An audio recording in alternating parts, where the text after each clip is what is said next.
Everyone, today I'm going to continue out my discussions of the films of 1972, 50 years ago. What were movies like back then? I think this is going to be maybe my 32nd movie from 1972 that I made a video on. Probably hit about 50 by the end of the year. And today I'm going to talk about the new Centurions with George C. Scott and Stacy Keach. This is part of what I'm currently working on, the crime movies in 1972. And there was a whole lot of crime movies in 1972. I mean, it was a time of high crime, not just in big cities and not just in the poor areas of big cities, but in the suburbs as well. Crime was very much on the mind of Americans in that era, and politicians ran on law and order platforms. New Centurions follows three rookie patrolmen from their academy through their first few years, and they are in fact street patrolmen in very high crime areas. It's an episodic kind of story. There's no plot. There's no police procedural. We just see the day-to-day lives of these policemen and how they deal with becoming a good policeman, and how they deal with the dangers of the job on a daily basis, how their involvement with crime affects them as human beings.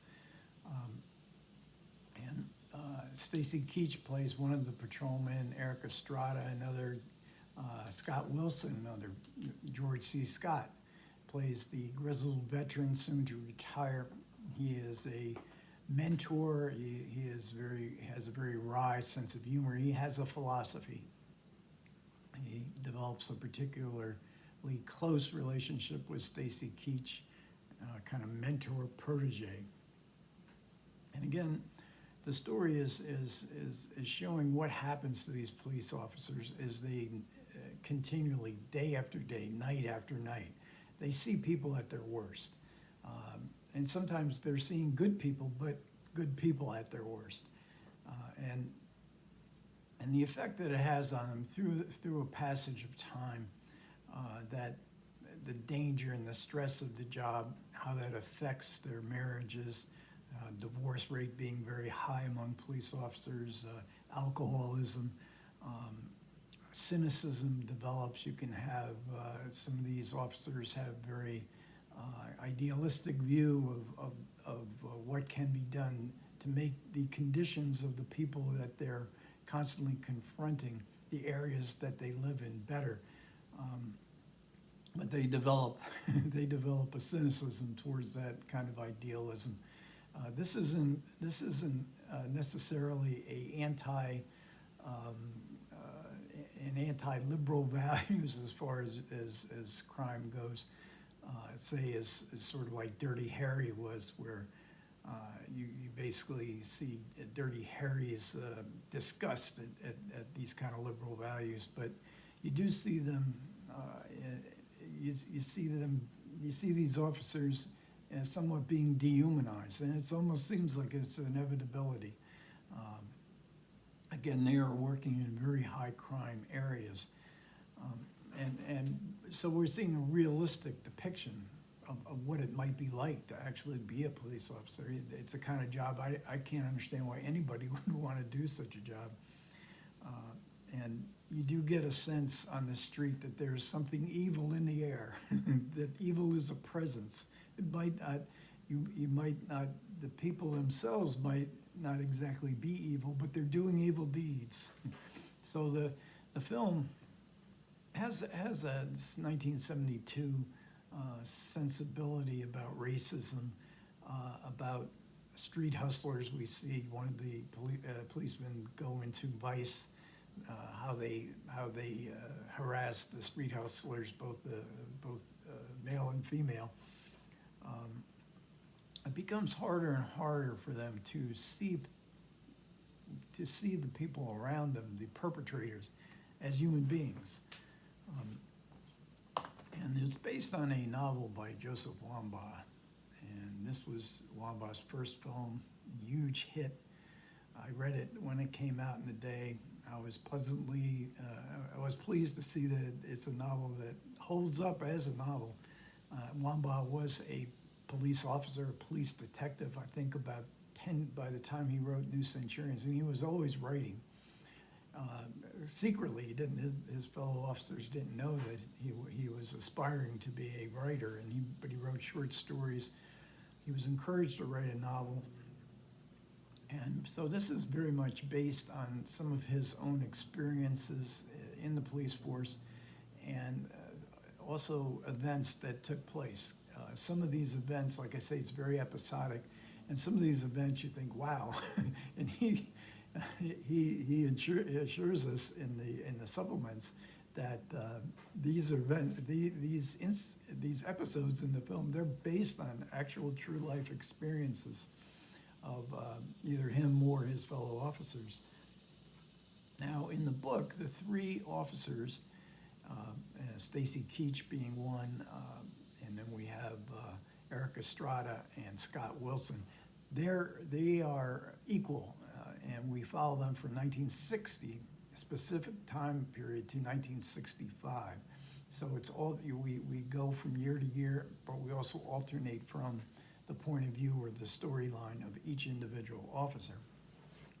And that had to be condensed down. I guess that was too much story, and so the film focuses in on the Stacy Keach, George C. Scott character. And in the book, the timeline ending in 1965 was the era of the L.A. Watts riots. And the book is absolutely, it becomes like a horror show, because these officers who were not trained for this kind of riot, they would have never, in 1965, they would have never expected the extent of it. And they were pretty much on their own without much sense of direction in the first few days, and then the National Guard eventually comes in to take over. But they were just patrolling through scenes that are almost surreal. And one of the officers one of these three officers, the one played by Eric Estrada, who is Hispanic, but he sort of denies being Hispanic in the book. And I thought, that storyline was excised from the movie, but in the book, it's probably the best and most kind of human story in the sense that he is denying. He doesn't look all that Hispanic, but he sort of denies his ethnicity, and he sort of learns to appreciate it as the book goes on, which lent a kind of human element. There's also a lot of sex in the book, and we don't really have a whole lot of sex in the movie. I probably another reason why those other two stories were reduced was because George C. Scott's agent, after the screenplay was written, George C. Scott's agent said he had, I guess, read the book, and he wanted to play the older police officer that is nearing retirement age. Well, in the original screenplay, he was only mentioned. He was not even a character. And in the book, he only appears early on in the book, and then he disappears because he retires, but they constantly refer back to him, his philosophy. But when Scott showed interest, they immediately rewrote the screenplay to include him as a significant part of the movie. And why not? Scott was coming off of his Oscar-winning role as Patton. He was always one of the most respected actors in the movies and on stage, and